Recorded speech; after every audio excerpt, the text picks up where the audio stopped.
7 जुलाई को जो एक चर्चित घटना यहाँ पर हुई थी, जिसमें प्रभात चौधरी की हत्या हुई थी। प्रभात चौधरी और गुलाब राय लगभग अक्टूबर-नवंबर 2024 के पूर्व तक ये दोनों लोग एक साथ शराब के अवैध व्यापार में सम्मिलित थे। स्थानीय वजहों से इन लोगों का विवाद हुआ और दोनों लोग अलग अलग इस कांड में, इस घटना में रहे। पूर्व में भी जिनकी हत्या हुई प्रभात चौधरी, उन पर इस जिले में कोर्ट में एक गोली कांड हुआ था, कोर्ट परिसर में। 7 जुलाई वाले कांड में इन 3 लोगों को गिरफ्तार किया गया है। गुलाब राय पर कुल मिलाकर 9 केस अभी तक की जानकारी में हम लोगों के पास हैं। मोहम्मद अहमद उर्फ बाबा पर 12 केस हैं और शशि रंजन उर्फ ठाकुर पर तीनों केस बैनी थाना के हैं। ये भी अवैध शराब के व्यापार से सम्मिलित हैं। इन तीनों लोगों को गिरफ्तार किया गया है चकमेसी थाना कांड संख्या 126 में। ये चारों अभियुक्तों में से 3 अभियुक्त गुलाब, अहमद और इकबाल, ये तीनों लोग साथ में ही काम करते थे और इन तीनों लोगों पर पुरस्कार घोषित था। जिस टीम ने समस्तीपुर जिले के विभिन्न थाना क्षेत्रों से इनकी गिरफ्तारी की है, वो टीम यहाँ पर है। इस टीम का नेतृत्व एसडीपीओ सदर साहब कर रहे थे, जो यहाँ पर हैं, और हम लोगों के डीआईयू प्रभारी हैं। डीआईयू की पूरी टीम, चकमेसी थाना अध्यक्ष विशेष तौर पर और कल्याणपुर थाना अध्यक्ष और उनकी टीम को हम लोग शुभकामनाएं देते हैं और भविष्य में भी इस प्रकार के लोगों पर इसी तरह की कार्रवाइयाँ हम लोग करते रहेंगे, ऐसा आप लोगों को आश्वासन देते हैं। इस घटना के बाद से, जो 7 जुलाई को घटना हुई थी, इसके बाद से ये अभियुक्त तो विभिन्न प्रदेशों में भी गए थे, जिसके बारे में हम लोगों को जानकारी मिली थी। दिल्ली और उत्तराखंड के बारे में अभी तक हम लोगों को जानकारी है।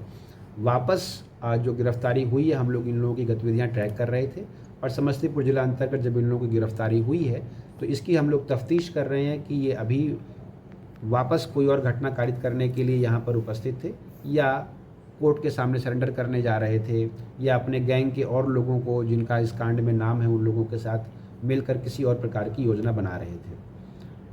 तो जो टीम इस सभी लोगों की गिरफ्तारी में सम्मिलित रही है, उसको बधाई एवं शुभकामनाएं। घटना का सर मुख्य सुपारी किलर का भी इस्तेमाल हुआ है क्या इसमें? ये तो अभी अग्रिम अनुसंधान का विषय है। जैसे कि आप लोगों को जानकारी है कि 7 जुलाई को जो केस हुआ है, उसमें 1 दर्जन के आसपास अभियुक्त हैं। उसमें से एक अभियुक्त रमण कुमार को हम लोगों ने गिरफ्तार किया था, वो नामजद प्राथमिकी अभियुक्त थे, और उसके अलावा 3 अभियुक्तों को हम लोगों ने अभी और गिरफ्तार किया है। इन लोगों से जो बातचीत, पूछताछ, इन लोगों के जो टेक्निकल डेटा का एनालिसिस किया गया, उससे यही बातें सामने आ रही हैं कि पिछले कई वर्षों से जो विवाद चल रहा है, जिसके मूल में शराब का अवैध व्यापार है और आपसी वर्चस्व है इन लोगों का, उसी के आलोक में ये घटना हुई है। इस घटना को साजिशन जिस रूप में ये हुई है, उसमें कुछ लोग पहले की कॉन्स्पिरेसी बनाने में शामिल रहे हैं, कुछ लोग घटना को कारित करने में शामिल रहे हैं, लेकिन जो अभियुक्त अभी हम लोगों ने पकड़े हैं, विशेष तौर पर गुलाब और अहमद, ये लोग स्वयं उस घटना को कारित करने में वहाँ पर रहे हैं। इनके अलावा कुछ और अभियुक्त भी रहे हैं, उन लोगों की गिरफ्तारी के लिए भी हम लोग प्रयास कर रहे हैं। घटना में हथियार इस्तेमाल किए गए?